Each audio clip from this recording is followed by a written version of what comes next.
एक मियाँ बीवी के यहाँ शादी के कई साल तक औलाद नहीं हुई तो उन्होंने वक्त गुजारी के लिए एक कुत्ता पाल लिया। कुछ अरसा में उन्हें कुत्ते से जज्बाती लगाव हो गया। 7 साल बाद अल्लाह ने उन्हें बेटे की नेमत से नवाजा। औलाद को पाकर उनकी तवज्जो कुत्ते की तरफ से कम हो गई।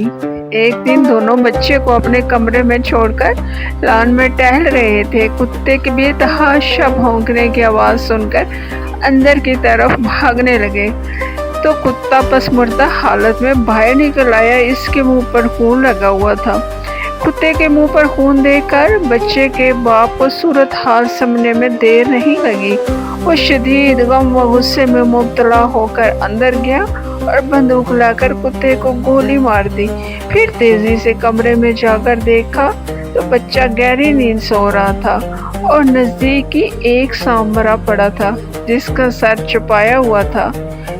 इस हकायत से हमें ये सबक मिलता है कि जल्दबाजी और गुस्से में किए गए फैसले अक्सर गलत साबित होते हैं।